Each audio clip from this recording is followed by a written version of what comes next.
Hi everyone, welcome to my channel Study with Eddie Motion. Well, once again, I'm with you. I was discussing the geopolitics, and this time, no, once again, I'm with you. And whatsoever I have learned from the experts, I want to put it before you. Well, यहाँ पर जो मैं topic discuss करना चाह रहा हूँ, ये देखो थोड़ा सा आपको डिफरेंट टॉपिक लगेगा, लेकिन मुझे लगता है कि ये टॉपिक बहुत ही ज़्यादा रियलिस्टिक है और बहुत ज़्यादा प्रैक्टिकल है। जो टॉपिक मैं इस समय आपके साथ डिस्कस करना चाह रहा हूँ, वो ये है कि आने वाले जो 10 साल हैं, वो अगर हम देखें कि ये दुनिया जो है एक ट्रांज़िशन के पीरियड के ऊपर जो है एक जो आप देखोगे एक नया दौर जो है वो शुरू हो रहा है और आने वाले जो 10 साल हैं, वो शायद पूरी दुनिया के लिए बहुत ज़्यादा जो है कॉम्प्लिकेटेड होने वाले हैं और बहुत सारी ऐसी चीज़ें हैं जो पूरी दुनिया में बदलने वाली हैं। आपको ये लग रहा होगा कि मैं इस तरह से क्यों कह रहा हूँ? मैंने जहाँ तक कई सारे एक्सपर्ट्स को सुना है और कई सारे एक्सपर्ट्स को मैंने देखा है, तो जिस तरह से वो चीज़ों को जो है इंडिकेट कर रहे हैं, जिस तरह से वो बता रहे हैं, तो उससे यही इशारा है कि जो चीज़ें हैं वो बहुत डिफरेंट तरीके से होने वाली हैं। एक चीज़ होती है जिसको आपने सुना होगा, कहा जाता है कि हिस्ट्री रिपीट्स इटसेल्फ। जो इतिहास होता है वो अपने आप को दोहराता है और आपको पता है कि इससे पहले भी बहुत सी चीज़ें ऐसी हो चुकी हैं। अगर इसी तरह से हम बात करें तो आप देखो, मैं यहाँ पर आपके सामने कुछ चीज़ें जो है रखना चाहूँगा एज़ अ स्टूडेंट मैंने जो कुछ सीखा है। वो चीज़ें मैं आपके साथ में जो है वो रखना चाहूँगा। हम इस समय के जो हालात हैं उसको अगर हम देखें, क्या हमें पास्ट में इसका कोई पैरेलल है? अगर हम देखें क्या पास्ट में इसका कोई ऐसी चीज़ है जो सेम वैसी ही है जो आज हो रही है? तो यहाँ पर मैं कुछ चीज़ें जो है आपके साथ में जो है डिस्कस करता हूँ। इस समय अगर हम देखें तो जो दुनिया के हालात हैं, इंटरनेशनल लेवल के ऊपर अगर हम देखते हैं, तो ये जो टाइम है वो ग्लोबलाइज़ेशन का टाइम है। आपको पता है कि दुनिया जो है वो एक ग्लोबल विलेज इस समय जो है बन चुकी है। आप देखो, अगर हम देखें तो इस समय जो अमेरिका के जो प्रेसिडेंट हैं, वो आप देखोगे कि वो यूरोप से लड़ रहे हैं, सही है? आप देखो, जैसा कि आप देखोगे जो ग्रीनलैंड का इश्यू है उससे जो है ग्रीनलैंड के इश्यू के ऊपर जो अमेरिका के प्रेसिडेंट है वो यूरोप से ही भिड़ गए हैं। ये आप देखो, क्या हिस्ट्री में ऐसा पहले कभी हुआ है? तो आप देखोगे कि हाँ, ऐसा हिस्ट्री में पहले हो चुका है। इसी तरह से अगर आप देखोगे जो यूरोपियन कंट्रीज़ हैं वो भी आपस में लड़ रहे हैं। हम लोग एग्ज़ाम्पल यहाँ पे ले सकते हैं रशिया का और यूक्रेन का। आप देखोगे कि यूक्रेन और रशिया जो है आपस में लड़ रही थी। इसी तरह से अगर हम देखें तो आप देखोगे कि ऐसे ही कुछ एशिया के कुछ कंट्रीज़ हैं जो काफ़ी जो है पावरफुल हो चुके हैं। हम लोग एग्ज़ाम्पल ले सकते हैं यहाँ पे चाइना का। अब देखो, अमेरिका और यूरोप के मुकाबले में जो है बहुत सारे कई सारे ऐसे कंट्रीज़ हैं जो एशियन कंट्रीज़ ऐसे हैं जो अमेरिका के मुकाबले में जो है आ चुके हैं।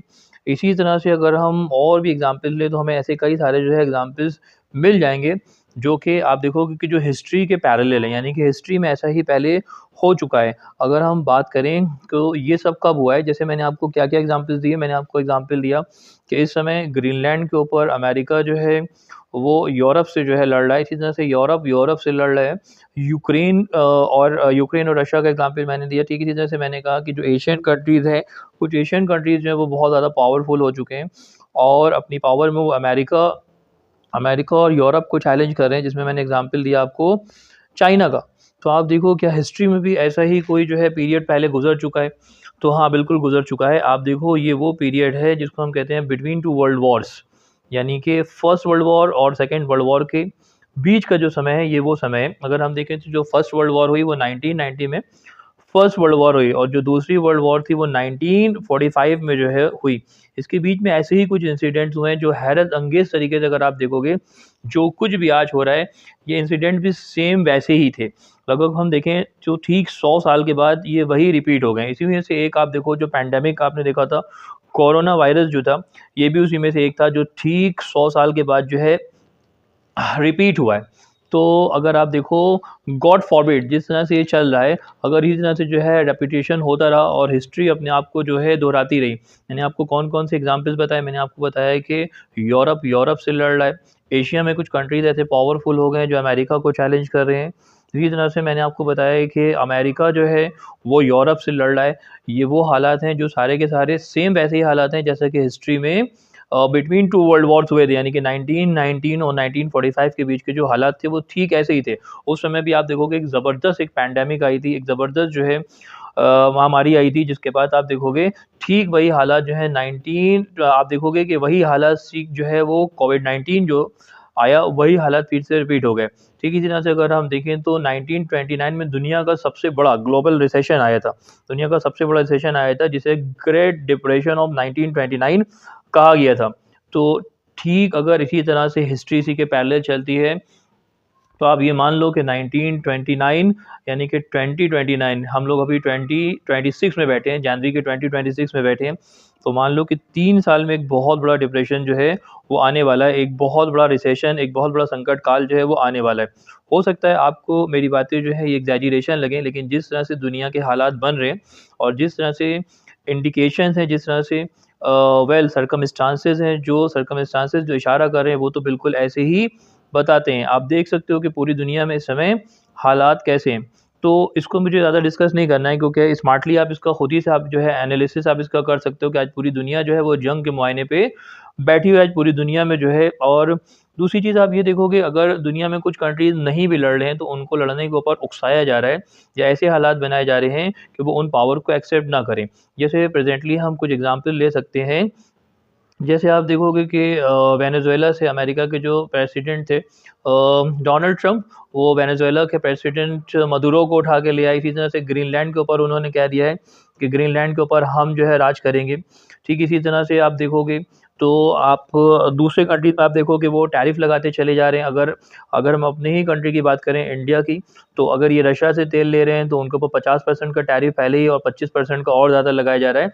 यानी पूरी दुनिया में अगर आप देखोगे तो जो पावर है उसका जिस तरह से यूज़ हो रहा है, उससे साफ-साफ समझ में आ रहा है कि ये हालात ऐसे ही चलने वाले नहीं हैं। दूसरी चीज़ ये है कि आप देखोगे जो पावर का बैलेंस है ये बदलना है, सही है?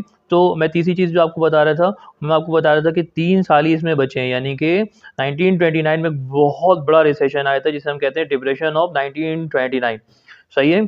उसके बाद आप देखो वर्ल्ड वॉर हुई थी, यानी कि वर्ल्ड वॉर सेकंड की मैं बात कर रहा हूँ, जिसमें आप देखो करीब-करीब 8.5 करोड़ जो है इंसान मरे थे और कहा जाता है कि उस ज़माने में ये पूरी दुनिया के 4% लोग थे। गॉड फॉरबिड मैं इसको मिला नहीं रहा हूँ, लेकिन जिस तरह से आप हालात देख रहे हो, जिस तरह से पूरी दुनिया में आग लगी हुई है, अगर आप देखो यूरोपियन कंट्रीज़ में, वहाँ पर भी जंग चल रही है। अगर आप देखो ईस्ट में आ जाओ तो यहाँ पर भी जंग कर रही है। यहाँ तक कि पूरी दुनिया इस समय जंग के मुआयने पे, अगर ठीक इसी तरह से चलता रहा और जैसा कि मैंने आपको बताया कि हिस्ट्री अपने को पूरी तरह से एग्ज़ैक्टली जो है रिपीट कर रही है। अगर ठीक इसी तरीके से अपने आप को रिपीट करती रही तो आपको पता है कि 1945 में वर्ल्ड वॉर हुई थी। अगर ठीक इसी तरह से हिस्ट्री ने अपने आप को रिपीट करा, तो आप देखो आने वाले जो 10 साल हैं, क्योंकि जिस तरह से हालात हैं वो बहुत ख़तरनाक होने वाले हैं।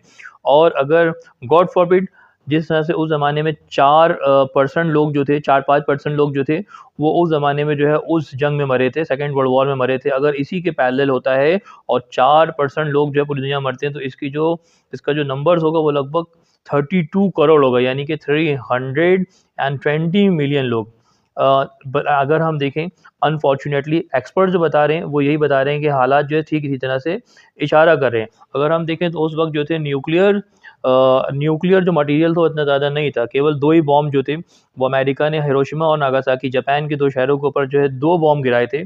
और उसमें भी लगभग जो है आप देखोगे 8.5 करोड़ जो है पूरी दुनिया में जो है लोग जापान में और सब जगह मिला के 8.5 करोड़ जो है उस समय मरे थे। इस समय अगर हम बात करें तो जो न्यूक्लियर वेपन्स हैं, अगर हम उसका रेशियो देखें तो लगभग ये 1000 गुना हो चुके हैं। यानी अगर हम उस ज़माने में 1 माने तो समय 1000 गुना जो है हो चुके हैं और वो भी जो वेपन्स हैं वो बहुत ज़्यादा जो है कैटास्ट्रोफिक वेपन है।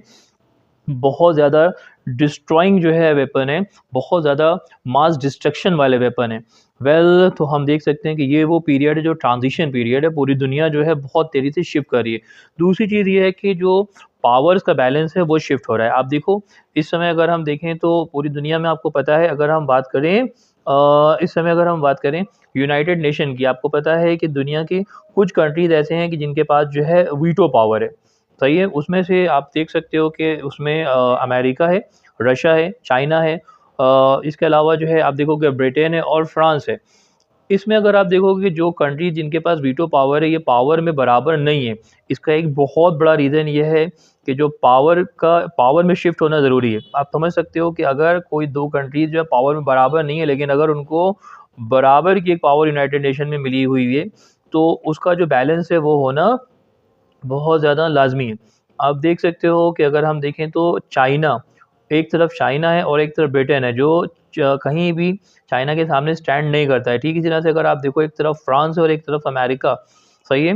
अगर हम देखें तो अमेरिका और चाइना के मुकाबले में फ्रांस कहीं भी स्टैंड नहीं करता है, लेकिन वीटो पावर उसके पास भी है। तो इसका मतलब ये है कि अब ये जो पावर का जो बैलेंस है, वेल ये तो इक्वल होना ही होना है। तो आने वाले जो 10 साल हैं वो बहुत ही ज़्यादा बॉइलिंग होने वाले हैं। Well, whatsoever I have learned from the expert, I have shared it with you. Thanks for watching. Please like, subscribe, share, and comment for my video.